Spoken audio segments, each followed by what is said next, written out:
Are AI agents complete waste of time and bullshit? This is a question that I'm being asked many times from good friends of mine. Some of them have very big businesses and they are serious entrepreneurs, but a lot of them still consider AI agents just to be a buzzword and something that really cannot work in production. So I wanted to share this video, which has a research conducted by the Uber team, which is by all means a pretty big and respected business that have implemented AI agents in one of their workflow.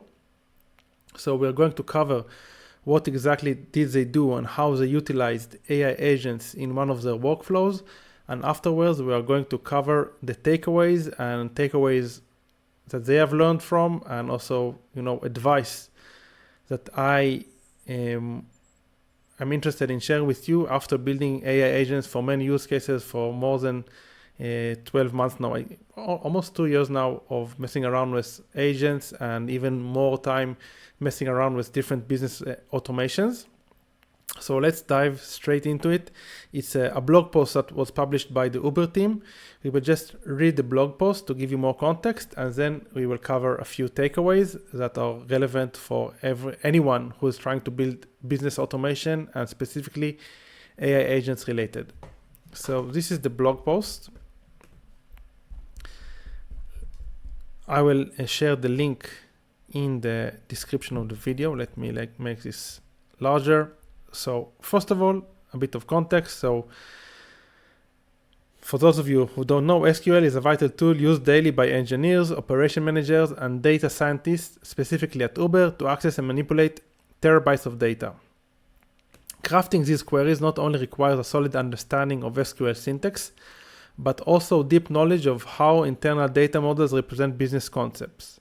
Query GPT, which is the agents that they have built, or automation, aims to bridge this gap, enabling users to generate SQL queries through natural language prompts, thereby significantly enhancing productivity. Moving forward. At Uber, our data platform handles approximately 1.2 million interactive queries each month. The operation organization, one of the largest user cohorts, contributes to about 36% of these queries. Authoring these queries generally requires a fair amount of time between searching for relevant datasets in our data dictionary and then authoring the query inside our editor. Each query takes approximately 10 minutes to author, and using this Query GPT, which uses AI automation or AI agents, allows them to cut the time of creating this query to 3 minutes. So it's a huge and significant improvement. Now, moving forward. So they are sharing the architecture and how exactly they built this Query GPT. And for me, it was very interesting to read because it's the first time, at least from my perspective, I don't recall any big organization sharing their workflow in terms of how they utilize the agent. And it gave me a few aha moments, and we will read through them, and I will also share my perspective while we are reading this. So Query GPT originated as a proposal during Uber Generative AI Hack Day in May 2023.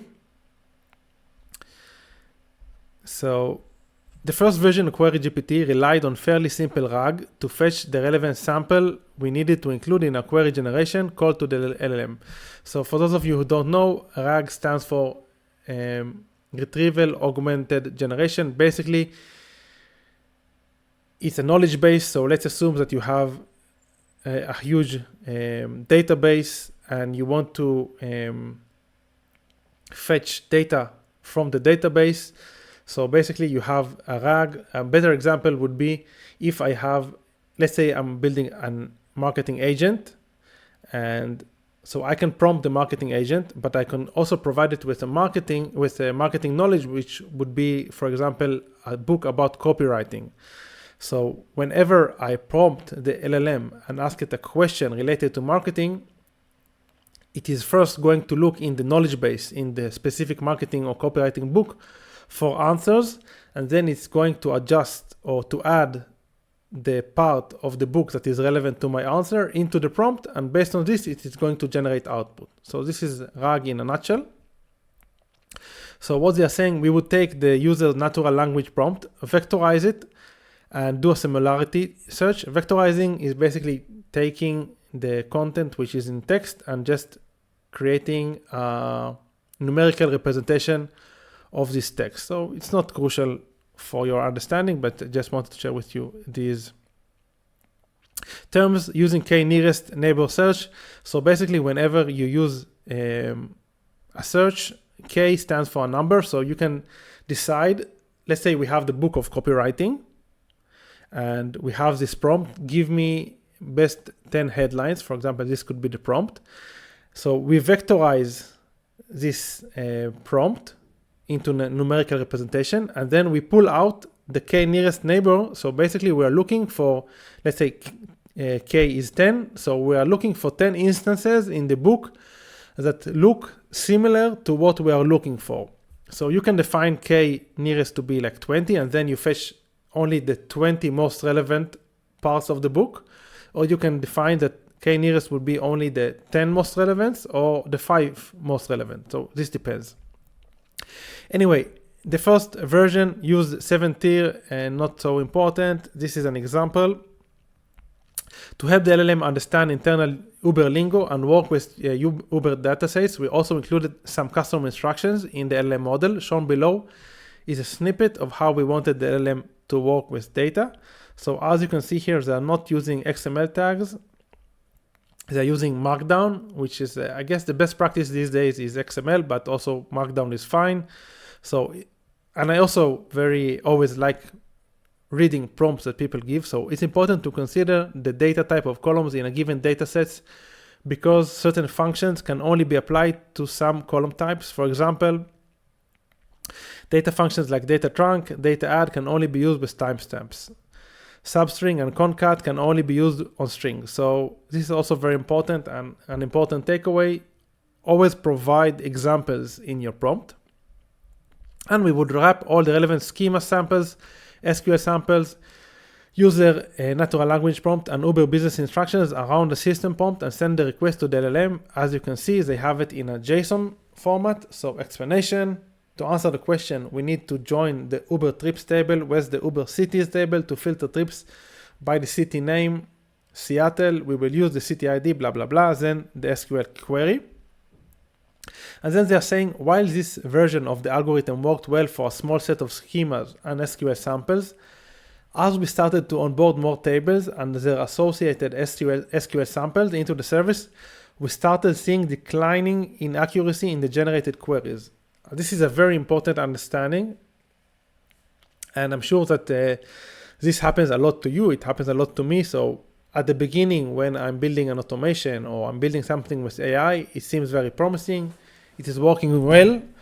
But when you try to use it in more use cases or with bigger context, things start going wrong. So sometimes you see hallucinations by the AI.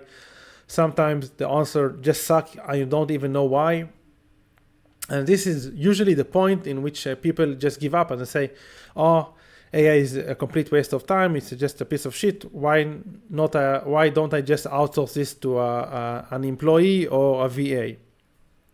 But what Uber did is they kept on iterating and optimizing. And this is a very important takeaway. One of the biggest takeaways, that do not expect AI to work for you at the get-go. So there are many variables in this equation. I consider all things in life as an equation. So in order to get good output, you have many factors in the equation. So what was the prompt? What was the knowledge base that you provided? What was the system message? Did you provide with examples? Did you define well the knowledge base? So many variables in the equation. And people often expect that the AI just will spit out great output from the get-go, but it doesn't work this way.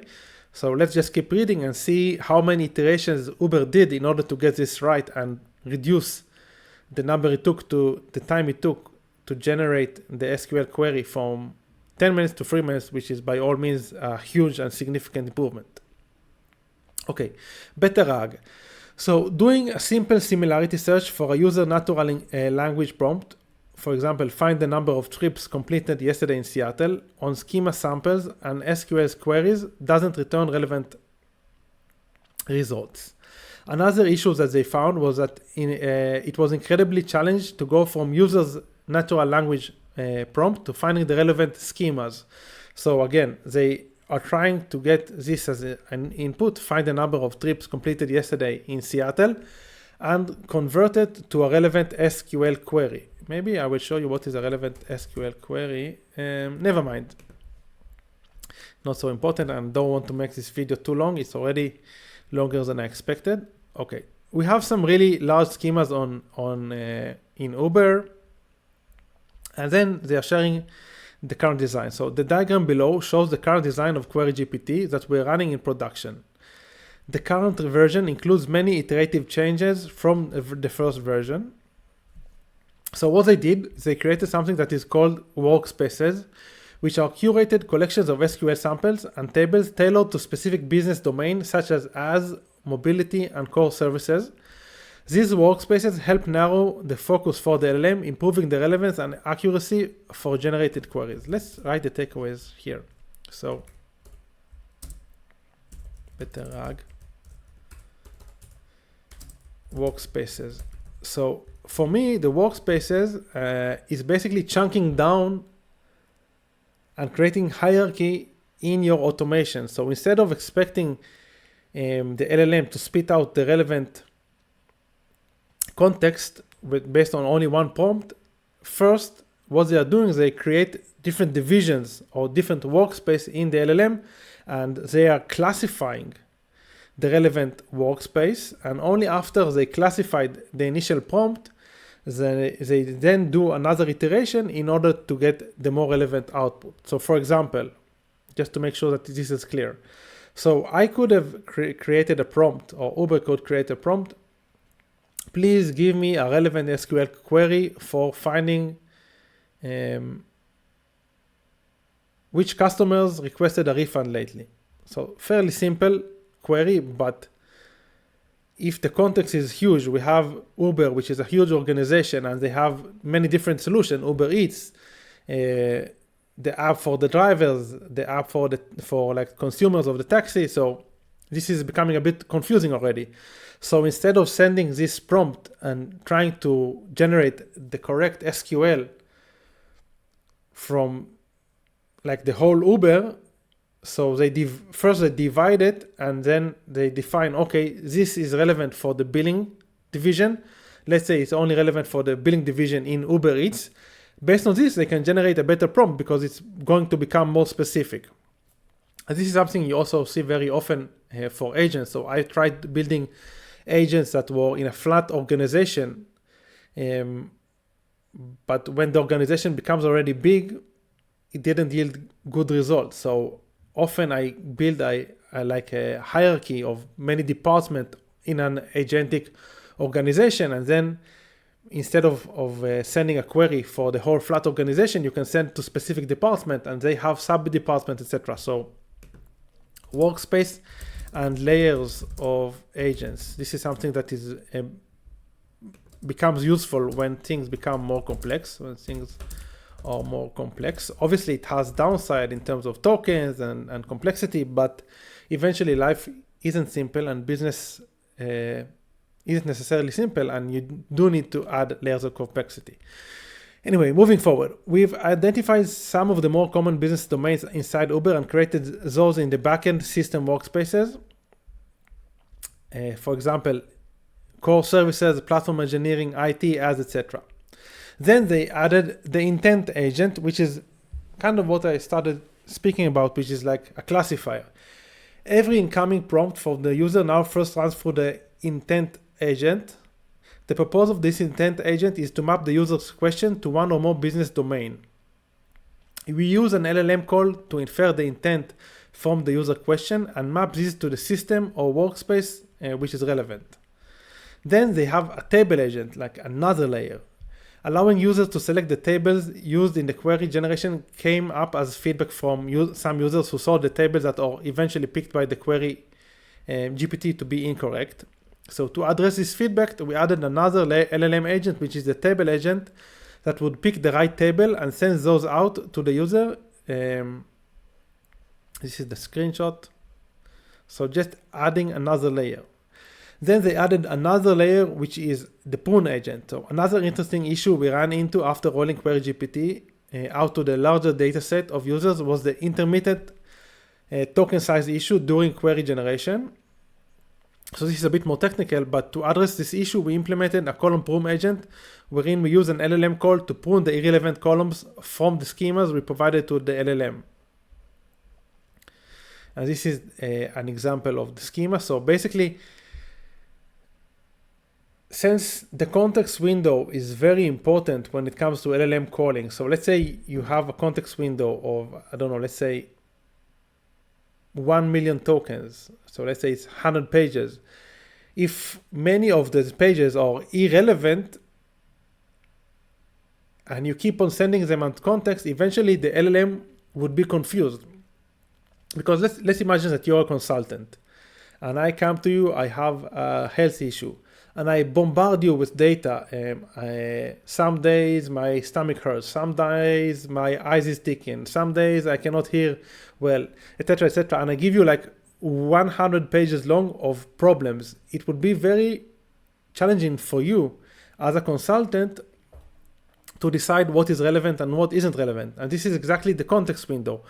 So what they did here is they created an agent that his whole mission is making a distinction between the noise and the signals, what is relevant for you as a consultant. Let's say I come to you and my overall, like my biggest pain point is that I have migraines. So if I tell you I sometimes have some pain in my toe, it's irrelevant for you. So before I come to you with this huge list of pains, I first need to go via another agent, which is basically going to tell me, listen, the fact that you have toe pain is irrelevant to your overall concern, which is migraines. So let's just leave this out of the consultation. Don't share this with the consultant. So this is like the importance of this agent that does pruning. So let's add this, cleaning the data. Sending more context isn't always the solution, because sometimes it's just noise. So this is another takeaway. Moving forward. Okay, output. I don't think this was so interesting. This is very interesting. So evaluation. Let's open agent eval autogen. So evaluation is very important in life. That's that's very cool. So some search results are based on are actually my videos. I wanted to read this. So agent eval is an agentic framework that Autogen created in order to evaluate the agentic workflow. And evaluation is, I mean, every process needs an evaluation, because we need we only improve based on feedback. So we must have some way or form of getting evaluation, ideally with a streamlined evaluation. So what Autogen created, which I think is very important, and people should definitely implement in their workflows, is this agent eval, which is a workflow in which you get a task and the task description, and an example of a successful execution and a failed execution. Then you forward it to a critique agent, and this agent just builds criteria for assessing the task. So for example, let's give an example over here, OpenAI chat. So let's build a critique agent. Help me think of parameters to assess a landing page copy for a SaaS solution. So basically what you're doing in the evaluation process in the agent eval is you ask the agent critique to provide you with some parameters that can help you score the output of the agent. So these are the parameters. Next thing, what you want to do is you have the quantifier agent, which is basically going to take the output. In our case, in this example, is the landing page, and it's going to score based on each of those parameters. So let's go to Claude just to, keep different context. So help me write copy for a SaaS solution that is selling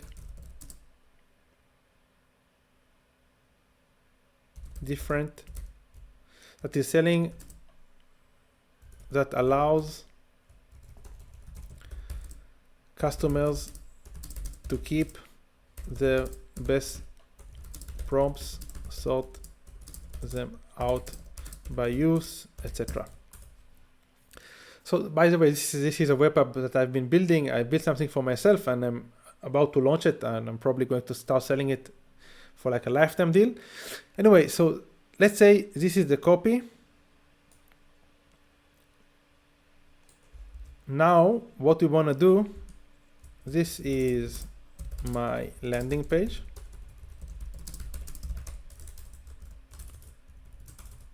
Score each one of score it based on the parameters. Score it based on the parameters. Just give a score on a scale of 1 to 10. 10 is the best. Afterwards, give me total score. Okay, so this is the next stage, which is the quantifier agent.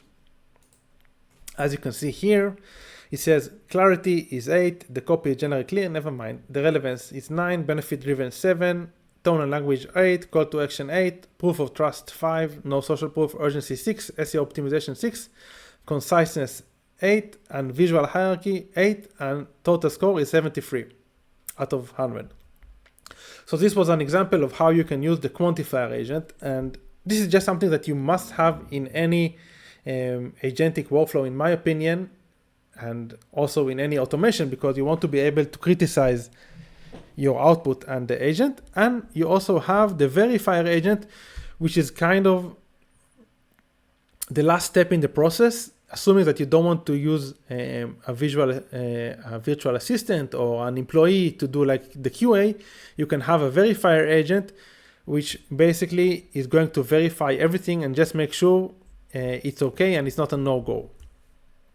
Let's assume you are the CMO of the company.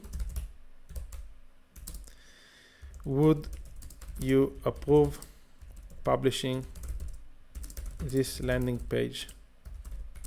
Yes or no? Let's assume I would not approve. Okay, so this is the verifying agent. He says no. This is a no-go, might be a reputational risk, might be not good enough, whatever, but we are not moving forward with this landing page, and now we have to do another iteration. So this is basically the whole idea behind agent eval. So you have the agent who creates the output, you have the critique agent, which is creating parameters to assess the output. We have the quantifier agent that basically gives a score, and we have the verifier agent, which is saying if it's a no-go or it is or is it fine to proceed.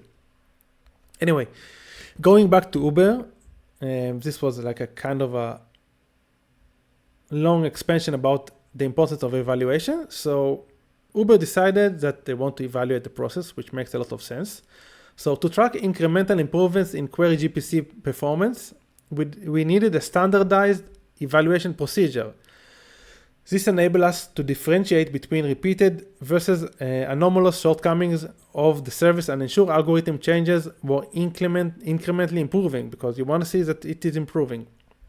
So they curated a set of golden questions to SQL answer mappings for evaluation required manual upfront investment. So basically they created a data set of SQL's queries that were good and correct, and they started comparing, and they also developed an evaluation procedure. So we developed a flexible procedure that can capture signals throughout the query generation process in production and staging environment using different flows. I'm not going to expand on this so much because this is already very long, but eventually they measured whether or not they had this score of 1 to 0. So are the table identified via search and table agent correct? This is represented at a score between 0 to 1. And then they basically have like this Boolean variable. So is it a successful run or not? Does the run has output? And then it has a qualitative query similarity. How similar is the generated query relative to the golden SQL? We use an LLM to assign a similarity score between 0 and 1. This allows us to quickly see if a generated query that is failing for a syntactic reason is on the right track in terms of columns used, joins, function applied, etc.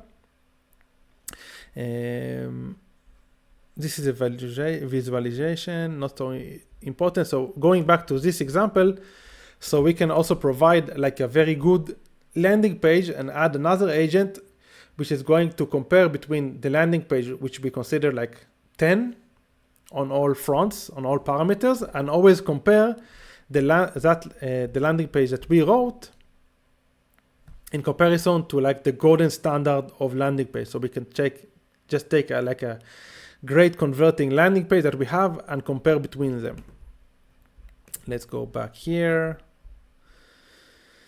Okay, so this is already like the most interesting part. These are like the learnings and teachings that they share. So limitations. First of all, LLMs are non-deterministic. Running the same evaluation with no changes to the underlying query GPT service can result in different outcomes. So things can be very random because we are working with LLMs. One minor change in the prompt can lead to different to a variability in output. So this is something to take into consideration. This is why it's so important to have this evaluation step. So let's add it to the summary. Non-deterministic. Deterministic. Don't expect it to yield exact and precise and similar results every time. And we need to address this. We need to reduce the temperature of the prompts if needed and give a better prompt to have it more accurate. Also keep in mind there is not always one correct answer. So sometimes in order to get the best SQL query, there are different SQL queries that are relevant for different prompts, many ways to skin a cat. And this is something we should remember. Learnings. Okay, Okay, so these are the learnings. LLMs are excellent classifiers. Our intermediate agents that we used in Query GPT to decompose the user's natural language into better signals from our RAG improved our accuracy a lot from the first version, and a lot of it due to the fact that LLMs worked really well when given a small unit of specialized work to do.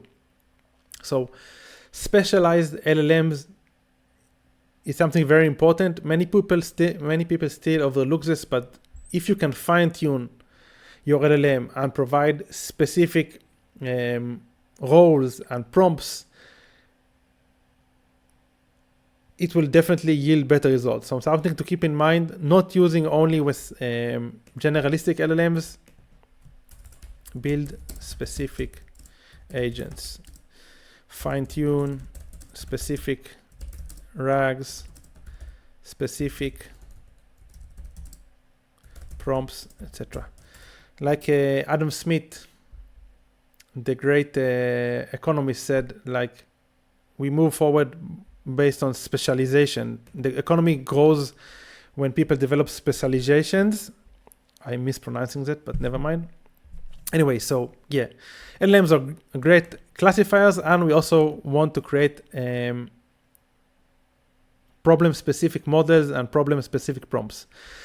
Another thing to keep in mind, hallucinations. This remains an area that we are constantly working on, but in a nutshell, we do see instances where the LLM will generate a query with tables that don't exist or with columns that don't exist on these tables. This is why adding a validation layer is so important. User prompts are not always context rich. So this is also interesting. Instead of using like just a simple prompt, you can use, and you should use, a prompt enhancer or a prompt expander, which provides better context to the LLM. So let's give this as an example. Help me think of parameter to assess a landing page copy for a SaaS. So this, I'm lazy and I'm not using any tool to save my prompts. So this is a prompt that isn't specific. It's pretty bad, you know. What I can do is use prompt console Anthropic. So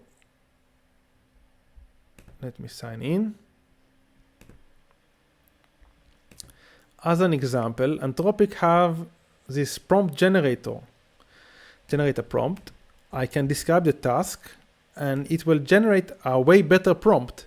So the output is going to be consistent and the results are probably going to be better. So as you can see here, this is the role, defining the content that we need to adjust, guidelines, limitations, assessment, summary, suggestions, you know, so it's way more comprehensive. So adding another layer of prompt expansion is also useful in many use cases. So prompt expansion. So this is also an interesting takeaway. So let's say you have a customer support bot and the user is sending you a simple question, where is my tracking number?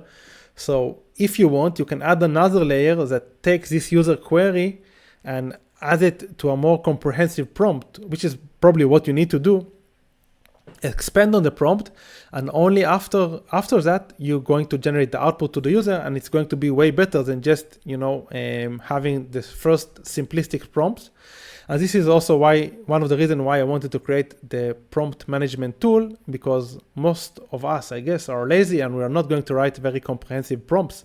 This is why we need to have a library of very comprehensive prompts. Moving forward, this is a very interesting, important takeaway as well.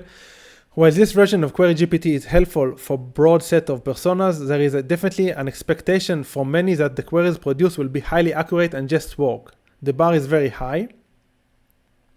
And in our experience, we found that it was best to target and test with right personas as our initial user base when building a product like this. Okay, so just long story short, we shouldn't expect the LLM to yield great results at the get-go. It takes many iterations. So Uber shared, and I didn't cover this in this video, but it took them 20 iterations on this product in order to go down from 10 minutes per query to 3 minutes per query.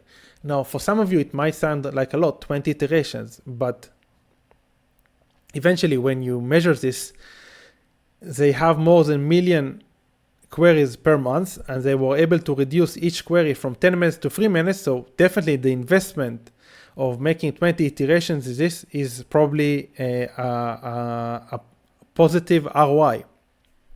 So this is also something that is very important. Let's add this here. So always measure the ROI. Don't expect the agent to work from the get-go. Yeah, I think it's pretty clear, but often overlooked. You know, you give a prompt or you build an agent and you expect it to somehow understand the whole thing and just solve the workflow from the get-go, and it never works like this. Most things in life that are worth achieving takes some effort and some iterations. Not to become too philosophical, but this is how things work. Unfortunately or luckily, it is what it is. Let me think. Yeah, I guess we covered everything. I hope you found this video useful. Let's just summarize the takeaways. So first of all, big organizations are using agents.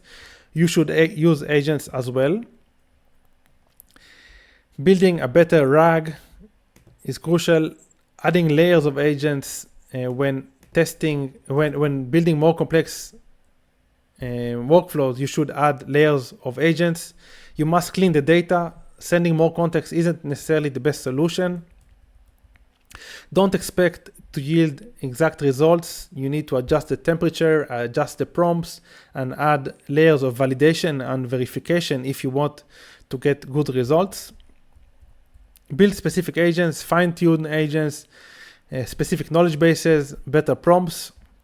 The more layers you add, you are probably going to, obviously there is diminishing returns. If you build just too many layers, you will start to suffer, but you just need to find like the optimal structure, not too little layers, not a flat organization, but not too many layers.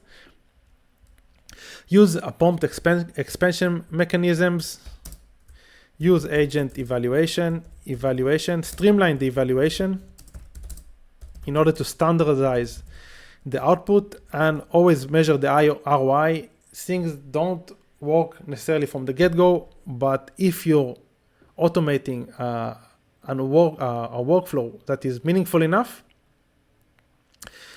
if you're automating this correctly, eventually the ROI should be positive. So just don't expect it to work out of the gate, and build automations to only stuff that you find meaningful and you believe is relevant. So you consider, building agents should be considered as an investment, and most investments don't yield results at day zero, and this is just something that you need to be aware of. I guess that's it. If you have any advice, comments about this video, please leave them in the comment section.